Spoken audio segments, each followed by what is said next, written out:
Comment ബോക്സിലേക്ക് സ്വാഗതം. ഇന്ന് കമൻറ്റ് ബോക്സിൽ നമ്മൾ കേരള ബാങ്ക് സംസ്ഥാനത്തിൻ്റെ അഭിമാനം നിലനിർത്തുവാൻ വേണ്ടി ശ്രീ പിണറായി വിജയൻ സർക്കാർ 2019 നവംബർ 29 ആരംഭിച്ചതാണ് കേരള ബാങ്ക്.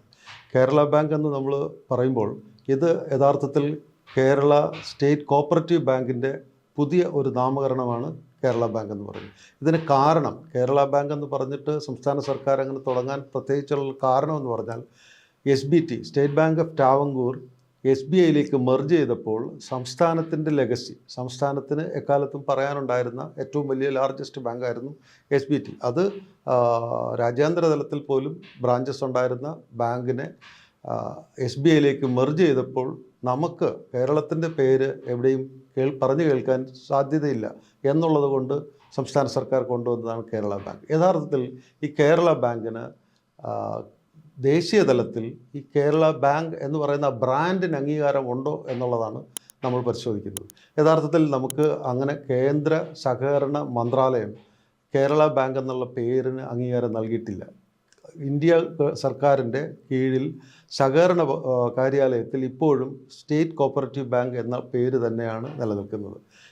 RBIയിലും അത് തന്നെയാണ് നിലനിൽക്കുന്നത്. RBIയുടെ എല്ലാ നിബന്ധനകളും ബാധിച്ച് തന്നെയാണ് കേരള സ്റ്റേറ്റ് കോപ്പറേറ്റീവ് ബാങ്ക് പ്രവർത്തിക്കുന്നത്. ആ പേര് കേരള ബാങ്കിലേക്ക് മാറ്റിയപ്പോഴും ഈ നിബന്ധനകളെല്ലാം നമുക്ക് ബാധകമാണ്.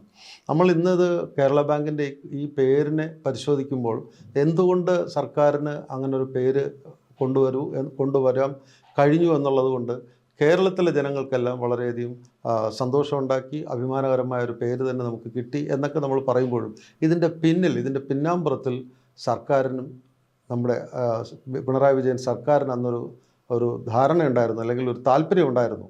ഏതാണ്ട് 3400ഓളം പേരെ നിയമിക്കുക. ഈ 14 ജില്ലകളിൽ 13 എന്നാണ് നമ്മൾ ആദ്യം കേരള ബാങ്ക് വരുമ്പോഴേക്കും 13 ജില്ലാ സഹകരണ ബാങ്കുകളാണ് ഇതിലേക്ക് അമാൽഗമേറ്റ് ചെയ്തത്. സ്റ്റേറ്റ് കോപ്പറേറ്റീവ് ബാങ്ക് എന്ന് പറയുന്ന കേരള ബാങ്കിലേക്ക് അമാൽഗമേറ്റ് ചെയ്തത്. ഈ അമാൽഗമേഷൻ 13 ബാങ്ക് മാത്രമായിട്ട് 13 ജില്ലാ ബാങ്കുകൾ അമാൽഗമേറ്റ് ചെയ്തു എന്ന് പറയുമ്പോൾ മലപ്പുറം ജില്ലാ കോപ്പറേറ്റീവ് ബാങ്ക് മാത്രം ഇതിന് സഹകരിച്ചിരുന്നില്ല. അതിപ്പോൾ കഴിഞ്ഞതിൻ്റെ മുമ്പിലത്തെ വർഷം അതും കൂടി സ്റ്റേറ്റ് കോപ്പറേറ്റീവ് ബാങ്കായിട്ടുള്ള കേരള ബാങ്കിലേക്ക് അമാൽഗമേറ്റ് ചെയ്തു. ഇപ്പോൾ ഈ ഒരു സാധനം, ഈ ഒരു കേരള ബാങ്ക് എന്നൊരു ബ്രാൻഡ് ഉണ്ടാക്കുമ്പോൾ സർക്കാരിന് താല്പര്യം ഉണ്ടായിരുന്നൊരു 3400ഓളം പേരെ അനധികൃതമായിട്ട് അതിൻ്റെ മറവിൽ ഇങ്ങനെ ഒരു പുതിയൊരു ബ്രാൻഡ് ഉണ്ടാക്കുന്നതിൻ്റെ മറവിൽ നിയമിക്കുക എന്നുള്ളൊരു താല്പര്യം കൂടി ഉണ്ടായിരുന്നു. എന്നാൽ നമ്മുടെ സംസ്ഥാനത്തെ സെക്രട്ടേറിയറ്റിൽ ഇരുന്നു കൊണ്ടുള്ള മേലുദ്യോഗസ്ഥർ പറഞ്ഞു അത് കേന്ദ്ര സർക്കാർ എന്തായാലും അംഗീകരിക്കാത്തൊരു സംഭവമാണ്. മാത്രവുമല്ല, നിയമനങ്ങൾ ഡിസ്ട്രിക്ട് കോപ്പറേറ്റീവ് ബാങ്കിലാണെങ്കിലും സ്റ്റേറ്റ് കോപ്പറേറ്റീവ് ബാങ്കിലാണെങ്കിലും അത് നമുക്ക് അറിയുന്ന ശരിയായ രീതിയിലുള്ള ടെസ്റ്റുകൾ നടത്തി തന്നെയാണ് നിയമിച്ചുകൊണ്ടിരിക്കുന്നത്. അപ്പോൾ ഇടയ്ക്ക് വെച്ച് ഇങ്ങനെ ഒരു നാമകരണത്തിൻ്റെ പേരിൽ നമ്മൾ പുതിയൊരു ബാങ്ക് തുടങ്ങുന്നു എന്നുള്ളൊരു സംവിധാനത്തിൻ്റെ പേര് മാറ്റം വരുത്തിക്കൊണ്ട് അനധികൃതമായി നിയമനം നടത്താൻ പറ്റില്ലെന്നും അത് ചെയ്യണമെന്നുണ്ടെങ്കിൽ സഹകരണ രജിസ്ട്രാർ അതിൻ്റെ നിയമവശങ്ങളും അതിൻ്റെ സാധ്യതകളും സാമ്പത്തിക ബാധ്യതകളെയും കുറിച്ച് പഠിച്ച് റിപ്പോർട്ട് നൽകിയാൽ അംഗീകരിക്കാം എന്നാണ് സെക്രട്ടേറിയറ്റിൽ നിന്നുള്ള മുതിർന്ന സെക്രട്ടറി തല ഉദ്യോഗസ്ഥരുടെ അഭിപ്രായം. ആ രീതിയിൽ അതങ്ങോട്ട് സഹകരണ രജിസ്ട്രാർക്ക് അതിൻ്റെ ഉത്തരവാദിത്വം നൽകിയപ്പോഴേക്കും ഇപ്പോഴും ആ പറഞ്ഞ സർക്കാർ ഉദ്ദേശിച്ച, അല്ലെങ്കിൽ ഈ CPM നേതൃത്വം നൽകുന്ന സർക്കാർ ഉദ്ദേശിച്ച അനധികൃത നിയമനം നടത്താൻ കഴിഞ്ഞില്ല എന്നുമാണ് നമ്മൾ ഇപ്പോഴും ചിന്തിക്കുന്നത്. അത് അങ്ങനെ തന്നെയാണ് ഇരിക്കുന്നത്. ഇനി നമ്മളിത് പറയുമ്പോൾ നമുക്ക് പറയാനുള്ളത്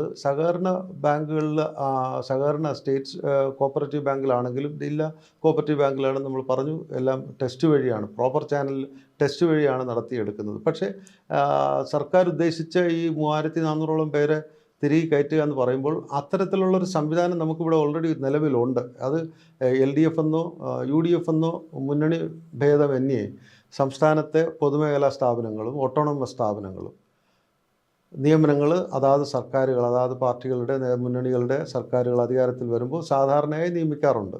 പക്ഷേ ഇത്ര വ്യാപകമായി നിയമിക്കുമോ എന്നുള്ളതായിരുന്നു പ്രശ്നം.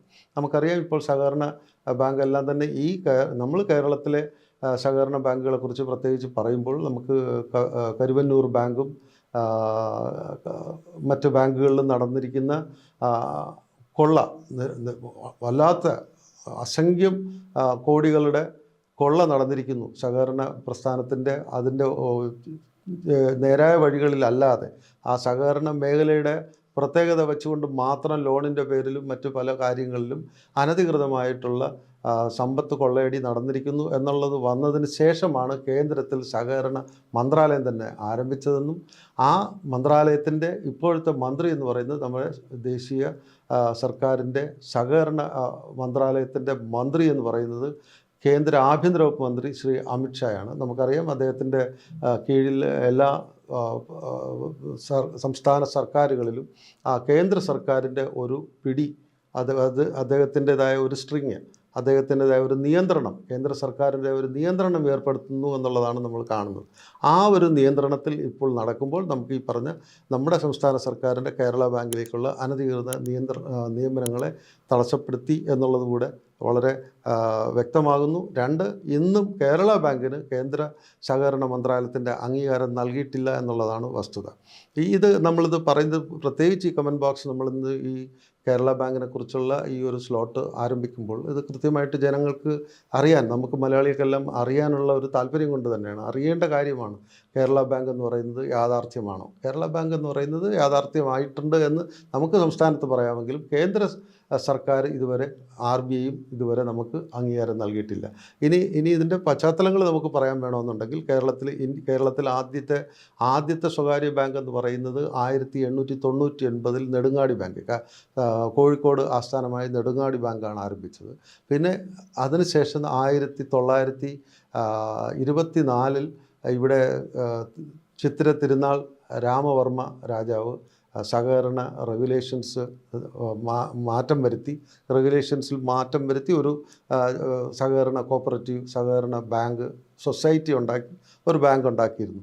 അത്തരം കാര്യങ്ങൾ നമുക്കറിയാം. അതിന് അതേ കാലഘട്ടത്തിൽ തന്നെയാണ് പോത്തൻ ജോസഫിൻ്റെയൊക്കെ ഒരു കാലഘട്ടത്തിൽ അദ്ദേഹം വളരെ എക്കാലത്തെയും മലയാളികൾക്ക് അഭിമാനിക്കാവുന്ന വലിയൊരു മാധ്യമപ്രവർത്തകനായിരുന്നു. അദ്ദേഹത്തിൻ്റെയൊക്കെ കാലഘട്ടത്തിൽ അദ്ദേഹത്തിൻ്റെ ജീവചരിത്രമൊക്കെ വായിക്കുമ്പോൾ നമുക്ക് മനസ്സിലാകും അന്നും നസ്രാണി ബാങ്ക് എന്ന് പറഞ്ഞിട്ട് ഉണ്ടായിരുന്നു. നമുക്ക് അതിന് ശേഷം നിരവധി ബാങ്കുകൾ ഇങ്ങനെ പല ബാങ്കുകൾ നമുക്ക് ഉണ്ടായിട്ടുണ്ട്. ഇതിൽ എടുത്തു പറയാവുന്ന 3 ബാങ്കാണ് ഈ നെടുങ്ങാടി ബാങ്കും ചിത്തിര തിരുനാൾ രാമവർമ്മ രാജാവ് കൊണ്ടുവന്ന സഹകരണ സൊസൈറ്റി ബാങ്കും പിന്നെ ഈ പറഞ്ഞ നസ്രാണി ബാങ്കും. അപ്പോൾ ഇതൊക്കെ അങ്ങനെ ഇരിക്കുന്നത്, ഇതെല്ലാം തന്നെ ഇതിൻ്റെ ആശയം, സഹകരണ ബാങ്കുകളുടെ ആശയം എന്ന് പറഞ്ഞാൽ താഴെത്തട്ടിൽ സാധാരണ രീതിയിൽ ലോക്കലി ആളുകൾക്ക്, പ്രാദേശികമായി ആളുകൾക്ക് ജീവിക്കുവാനുള്ള സാമ്പത്തിക സഹായങ്ങൾ എത്തിക്കുവാൻ പല രീതിയിലുള്ള ബാങ്കിങ് ഇടപാടുകളിലൂടെ സഹകരണ മനോഭാവത്തോടുകൂടി ആളുകളെല്ലാം ഇതിനകത്ത് ഇതിലേക്ക് സേവിങ്സ് ബാങ്ക് മാത്രമല്ല അവർക്ക് അല്ലാത്ത നിത്യനിദാന ചിലവുകൾക്ക് കൊടുക്കാവുന്ന രീതിയിലുള്ള പണം സമാഹരിക്കാനുള്ള ഒരു സംവിധാനം കൂടെയാണ് സഹകരണ ബാങ്ക് കൊണ്ട്